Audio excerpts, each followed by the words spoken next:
വീട്ടിലെ പ്രസവത്തെ തുടർന്ന് യുവതി മരിച്ച സംഭവത്തിൽ ഭർത്താവിനെതിരെ നരഹത്യ, തെളിവ് നശിപ്പിക്കൽ എന്നീ കുറ്റങ്ങൾ ചുമത്തിയതായി മലപ്പുറം SP R വിശ്വനാഥ്. ജോലിക്കായാണ് സിറാജുദ്ദീൻ മലപ്പുറത്തേക്ക് താമസം മാറിയത്. കൂടെ ഉണ്ടായിരുന്നവരെ ചോദ്യം ചെയ്യുമെന്നും SP വ്യക്തമാക്കി. അഞ്ചാമത്തെ ഈ പ്രസവം എന്ന് പറയുന്നത് സ്വാഭാവികമായിട്ടും കുട്ടിക്കും അമ്മയ്ക്കും റിസ്ക് കൂടിയ ഒരു കാര്യമാണ്. അതൊരു മെഡിക്കൽ സപ്പോർട്ടോടുകൂടി ഹോസ്പിറ്റൽ അറ്റ്മോസ്ഫിയറിൽ ചെയ്തിരുന്നെങ്കിൽ ഇത്തരത്തിലുള്ള എല്ലാ കോംപ്ലിക്കേഷൻസും ഒഴിവാക്കാമായിരുന്നൊരു സാഹചര്യം ഉണ്ടായിരിക്കെ അതിന് എല്ലാവിധ മുൻകൈയും എടുത്ത് അതിനെ സപ്പോർട്ട് ചെയ്ത് അത് നടത്തിയ അതിൽ പ്രധാനിയായിട്ടുള്ള ഹസ്ബൻഡിന് നമ്മൾ 105 BNS, അതായത് culpable homicide not amounting to murder, അതിൻ്റെ വകുപ്പ് പ്രകാരവും കൂടാതെ ഇതിനെ തുടർന്നുള്ള തെളിവ് നശിപ്പിക്കലിൻ്റെ ഭാഗമായിട്ടുള്ള ചെയ്തിരിക്കുന്ന കാര്യങ്ങൾ ഈ ബോഡി തന്നെ പെരുമ്പാവൂർക്ക് കൊണ്ടുപോവുകയും മറ്റ് കാര്യങ്ങളും ചെയ്തിരിക്കുന്നതിൻ്റെ അടിസ്ഥാനത്തിൽ ഈ 2 വകുപ്പുകൾ കൂട്ടിച്ചേർത്തുകൊണ്ട് ഇപ്പോൾ കോടതിയിൽ ഹാജരാക്കാനുള്ള നടപടികളിലേക്ക് പോയിക്കൊണ്ടിരിക്കും. വിവരങ്ങളുമായി ശിവദാസ് കന്മനം ചേരുന്നു. ശിവദാസ്, ഈ വീട്ടിലെ പ്രസവത്തെ തുടർന്ന് യുവതി മരിച്ച സംഭവത്തിൽ ഭർത്താവിനെതിരെ എന്തെല്ലാം കുറ്റങ്ങൾ ചുമത്തിയിരിക്കുകയാണ് നിലവിൽ പോലീസ്?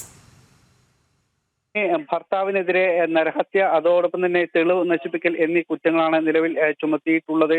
അല്പസമയത്തിനകം തന്നെ ഭർത്താവ് സിറാജുദ്ദീനെ കോടതിയിൽ ഹാജരാക്കും. മലപ്പുറം കോടതിയിലാണ് ഹാജരാക്കുക. ഇന്നലെയാണ് യുവതി വീട്ടിലെ പ്രസവത്തിനിടെ യുവതി മരിച്ച സംഭവത്തിൽ സിറാജുദ്ദീനെ പെരുമ്പാവൂരിലെ സ്വകാര്യ ആശുപത്രിയിൽ വെച്ച് പോലീസ് കസ്റ്റഡിയിൽ എടുക്കുന്നത്. പിന്നീട് ഇന്നലെ രാത്രിയോടുകൂടി ഇയാളുടെ അറസ്റ്റ് രേഖപ്പെടുത്തിയിട്ടുണ്ട്.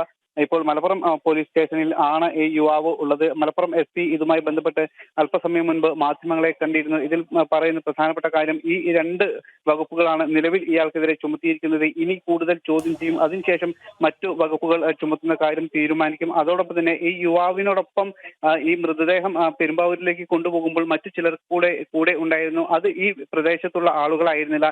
ഇവർ താമസിച്ചിരുന്നത് ചട്ടിപ്പറമ്പ് എന്ന സ്ഥലത്താണ്. കോട്ടയ്ക്കലിന് സമീപത്തുള്ള ചട്ടിപ്പറമ്പ് എന്ന സ്ഥലത്താണ്. ആ ചട്ടിപ്പറമ്പിലുള്ള ഇവർ താമസിച്ചിരുന്ന വീടിനോട് ചേർന്ന് ഉള്ള ആളുകളല്ല ഇവരോടൊപ്പം മൃതദേഹം പെരുമ്പാവൂരിലേക്ക് കൊണ്ടുപോകുമ്പോൾ അനുഗമിച്ചിരുന്നത്. അതുകൊണ്ട് തന്നെ ഇവരുടെ കൂടെ ഉണ്ടായിരുന്ന ആളുകളെ അടക്കം ചോദ്യം ചെയ്യും. ആദ്യം ഇതുമായി ബന്ധപ്പെട്ടുള്ള പ്രാഥമിക നടപടികൾ, കോടതി ഈ നടപടികൾ അടക്കമുള്ള അത്തരം കാര്യങ്ങൾക്ക് ശേഷമായിരിക്കും മറ്റു കൂടുതൽ ചോദ്യം ചെയ്യലും അതോടൊപ്പം തന്നെ മറ്റു കൂടെ ഉള്ള ആളുകളെ ചോദ്യം ചെയ്യുന്നത് അടക്കമുള്ള അവരുടെ മൊഴി രേഖപ്പെടുത്തുന്നത് അടക്കമുള്ള മറ്റ് നടപടികളിലേക്ക് കടക്കുക. വേണമെങ്കിൽ പിന്നീട് അതുമായി ബന്ധപ്പെട്ട് നിയമപരമായുള്ള ചില നടപടികളിലേക്കും കടക്കും എന്ന സൂചന പോലീസ് നൽകിയിട്ടുണ്ട്. അതോടൊപ്പം തന്നെ ഇത്തരം ചില സംഘടനകൾ, വീട്ടിലെ പ്രസവങ്ങളെ പ്രോത്സാഹിപ്പിക്കുന്ന ചില സംഘടനകൾ പ്രവർത്തിക്കുന്ന വിവരം പോലീസിന് ലഭിച്ചിട്ടുണ്ട്.